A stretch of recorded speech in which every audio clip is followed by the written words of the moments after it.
Hello everyone, my name is Katie and you're watching my channel Super Console, where today I'm going to be running through my top 5 favourite roguelikes. Some of them are probably roguelikes, like roguelites, and maybe even the odd dungeon crawler. But maybe you're thinking, oh my god, what is the difference between all of those? Aren't they all the same thing? They're kind of the same thing, but very, very different. So let me explain to you now.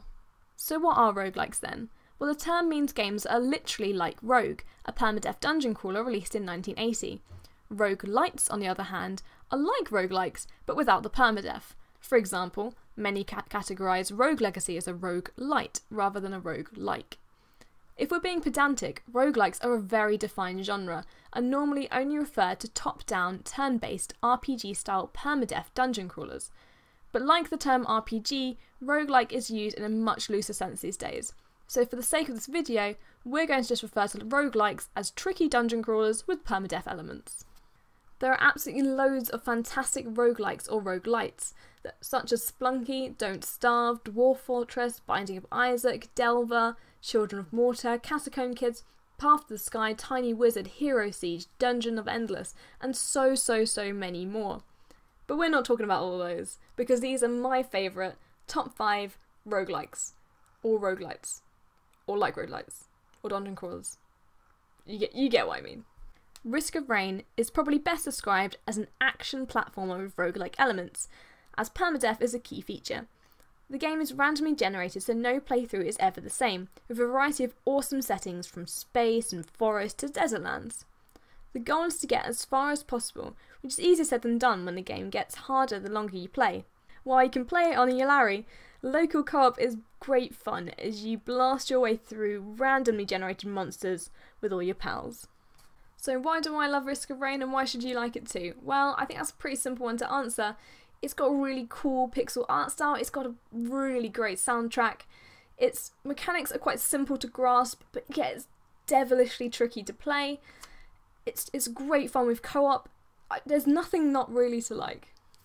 Before you freak out, the next game is a browser game. Yes, it's free, but sometimes the best things in life are free, so just hold your judgment. So yes, it's a browser game, but it's actually a very well executed and addictive browser game, perfect for sneaky sessions in your lunch break.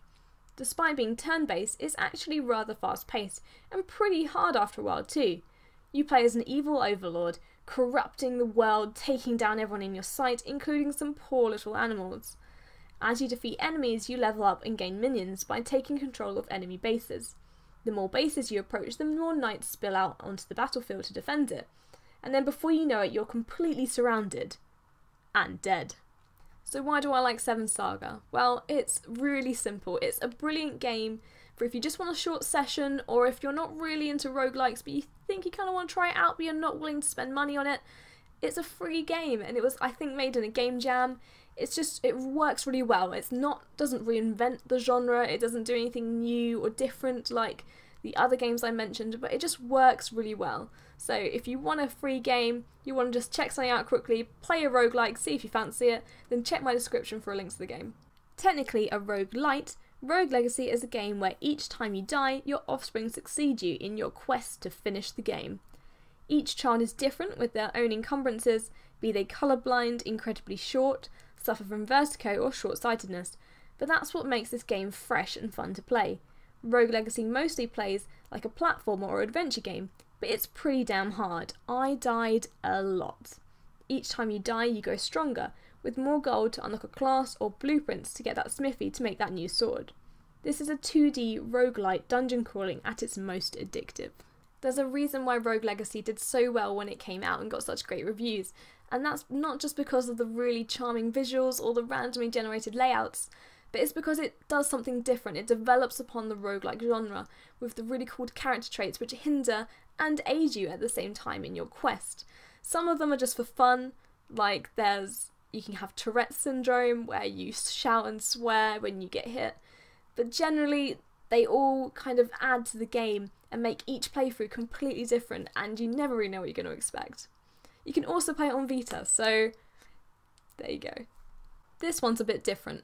In Crawl, you play together with friends, where one of you is the hero and the others ghostly, monstery type thingies that try to take you down. When you kill the hero as a ghost, you swap places, so you become the hero.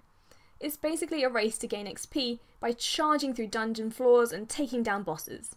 It's great fun, mainly for the backstabbing when you kill your friend playing the hero, and one of my favourite elements is possessing traps in that ghost-like manner. I really like how Crawl is trying to do something different with the genre. It works fantastically with a group of friends. It's great fun to play. I love the fact you can like level up your monsters to make them even bigger and scarier for that poor hero. I love all the boss battles. They're great fun with really interesting monsters, especially as one of the boss monsters is actually Gabe Newell. Fact. This game was actually recommended to me by viewer Danny Sayer, so check the description for his full review, and I can't thank him enough for his recommendation. Crypt of the Necrodancer is a rhythm action dungeon crawler, which may sound weird but really works. You move to the beat of the music and clear levels by watching the movement patterns of monsters and hitting them when they're left open. You can play single player or co-op, and what's even cooler is that you can actually add your own music to the game. It's a brilliant concept and it really works. Crypt of the Necrodancer is ingenious. What a brilliant game mechanic. Once again, it's another game that does something fresh, something different. And I love the soundtrack again. It's really adrenaline pumping. It kind of makes you a little bit tense and nervous as you're trying to outmaneuver all the other monsters in your crazy, dancey action way. But it's a brilliant game. You should definitely give it a whirl. So that's it. That's my top 5 favourite roguelikes, roguelites, dungeon crawlers, and everything in between. I hope you enjoyed that. If you did, feel free to like this video, leave a comment telling me that my choices were awful and that you'd pick 5 completely different choices. That's fine too. So thanks very much for watching, and I'll see you next time. Bye!